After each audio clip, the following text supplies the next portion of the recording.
Long ago, even before the birth of Principia and the creation of the world, a cosmic entity ceaselessly pursued the dream of a kind world. This was Fried of Liberio, an elf-like man who wandered eternally among dreams, seeking a place to call his own. However, among the dreams were nightmares, suffering. Then Fried became strong enough to bring freedom to the people of all the worlds he found himself in. Soon he would be known as the Abyss Watcher, a hunter of all evil. However, at that ancient time, the Abyss as we know did not exist. It was just an allegory for everything that was far from the light of divine flame. Just like the duality of light and shadows, the Abyss was nothing but the lack of celestial fire, the lack of kindness, and all that was far from the gentle warmth was in the bitter cold suffering of a worldly splendor. Fried, however, could save them. This was his purpose, for his essence symbolized something far greater than just a vague and ephemeral freedom. He was the purity of free will. But a certain man had already said, if you look long into the Abyss will look back at you. And so it was. Fried, a man considered righteous and good, had been corrupted by the suffering he saw every day. His mind was lost precisely on the day that another entity descended on Earth. Principia was born, and with her came humans. But, with humanity adorned in fortune, the learning of its attitudes and the cycle of its consequences should also come. So, divine flame decided to give humans free will. Fried, however, with his mind collapsed, upon descending to humanity, had his consciousness divided into 3 parts. One for the past, one for the present, the last one for the future.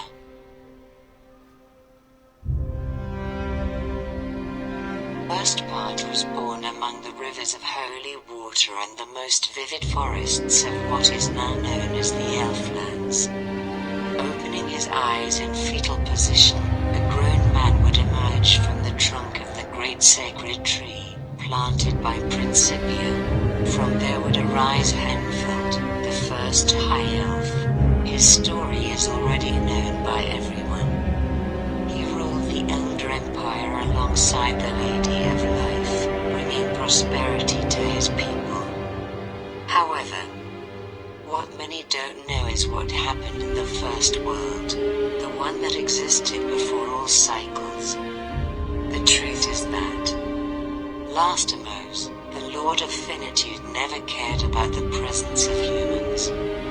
He would not even have woken up after the birth of Principia, for the prosperity which eternal fortune and abundance brought were a symbol of peace and silent comfort which would never wake up Lastimos from his undying sleep.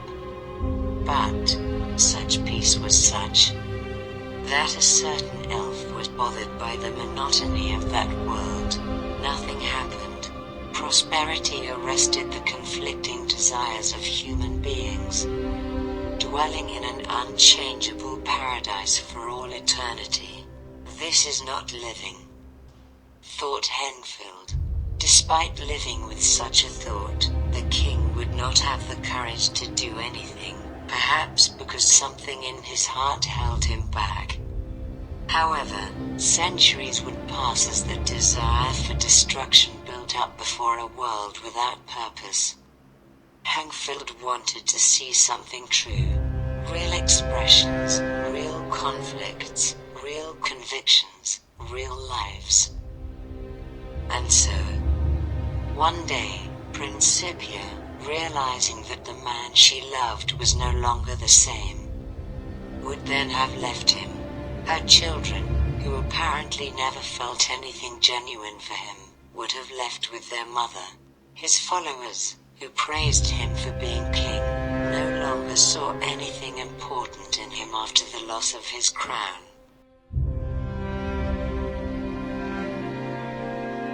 Without his beloved, without his family and without his empire, he would have nothing left to lose. Maddened by the misfortune that befell the elf, the ancient king would commit the unthinkable act. Destroying the divine flame desire and forever collapsing the nature of the world, Henfield stabs Principia in the back, killing her in one blow. And when a man murdered the very embodiment of life, all existing life would have its days numbered. The abyss would then, for the first time since the creation of the universe, take shape, growing larger until it managed to subdue the divine flame. Such an evil presence was no longer just the lack of good, but an inanimate mold about to corrupt all existence. Yes, indeed. At that very moment, Henfield would have created the true abyss and condemned that world to live forever in an eternal cycle of suffering. His stories could be different with each restart, but the elf's wish was already enacted. Immutable. Never again. Second part of Fried's conscience would be born from a forced conception between siblings, decided by Henfield himself. His children, Philia and Silesia, by order of the king, who had the ambition to create the perfect heir, would have been mated in full coerced suffering, generating 3 children. The eldest, named of Laplace, became the first oracle. The second son, Gwyn the Albus, would become the strongest of them, named to be the next king of the Elflands. The third, however, would be born weak and useless, being close to death. Nameless, the boy was taken from Silesia's hands and Henfield threw him off a cliff. But the unshakable will to have made the little boy survive, motionless, for years between the stones of the abyss and the gates of death. And through the dust that lay between ages, the empire of Under fell. When Principia died and the abyss arose, the first ghoul was born. No one in that prosperous world had suffered more than the little kid, whose life had been marked by pain from the very moment of its birth.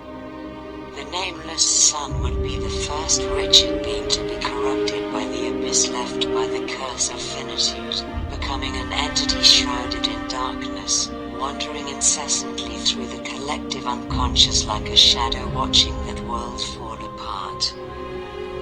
Ages passed, kingdoms fell, conflicts died and were born, but the first ghoul lived on, leaving his mark in small changes with every passing cycle. And to this day he crawls among the mouldy dreams covered in sludge. Third part, however, would be born wanting to see the future. Fried had always considered the abyss a prison.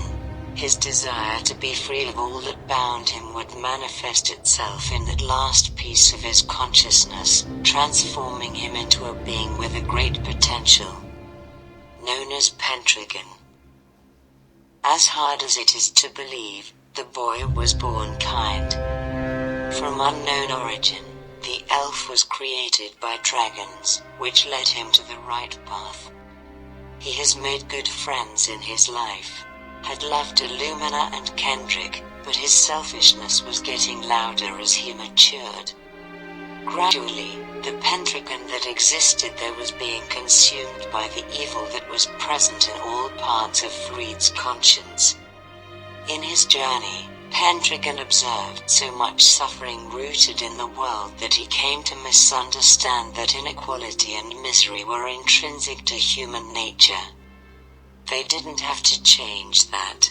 They should just accept reality as it is and seek to be free on their own, ignoring all other people's grief. If the purpose of life were to find happiness, then such an ambition would be solitary, accompanied only by the corpse of others, piled up so that one who made the most effort could reach perfection and that so dreamed freedom. Such a thought twisted the selfish elf into a mad aspiring god. Anyway, all parts of Fried's corrupted conscience became the very thing he feared the most. Blinded by a false freedom, they all condemned themselves to an eternal prison of suffering and punishment. The abyss. But, was that really it? Was Fried really a good man? Why did every part of him become an embodiment of evil? It is not known. But well, maybe he held a grudge against the divine flame. Cause she created him. She would have condemned him to live forever fulfilling her wishes. Therefore, Fried was nothing less than a slave. A dreamy slave who didn't even want to exist. Maybe that way it's possible to understand why he and all his parts that derived from his memory certainly wished for